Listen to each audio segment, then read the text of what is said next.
भूतं पुरुषैवेदं सर्वं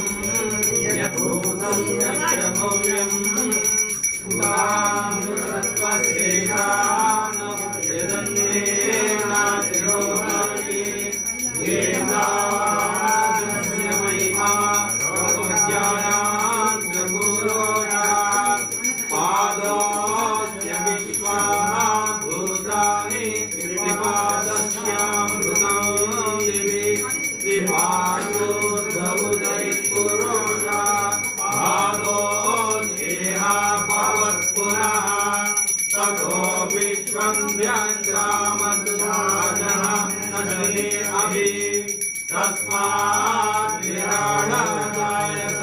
विराजो अभिगोरा तदातोऽत्यानित्यतपश्चात्त्वमिमतो कृणा यत्पुरुषेण अभिषादेव यज्ञमदान्मदान् वसन्तो अस्यासीदाद्यं ग्रीष्म शरदभिः तं यज्ञं वरेषि प्रोक्षन् पुरुषं जातमग्रतः तेन देवा आयजन्त साध्यारुषायत्रये तस्मात् यज्ञात् सर्वभूतं सम्रोधं पृषदाद्यं पशूनां चक्रे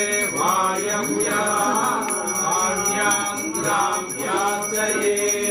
तस्मात् यज्ञात् सर्वभूतं रुदस्तामानि जग्निरे चन्दांसि जग्निरे तस्मात् यजुस्तस्मादजायत तस्मात् अजायन्त येकेन्द्रोपयादातः गावो अजग्निरे तस्मात् जात अजावयः यत्पुरुषं व्यदत् कथिता व्यकल्पयन् मुखं किमस्य कौ बाहु का पूर्वपादावुच्येते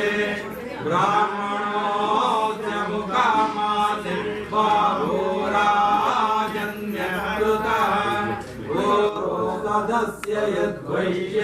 पद्भ्यां शूद्रो अजायत चन्द्रमा मनसो जात चक्षो सूर्यो अजायत मुखादिन्द्रश्चाग्निश्च प्राणाद्वायुरजायत नाभ्या आसीदन्तरिक्ष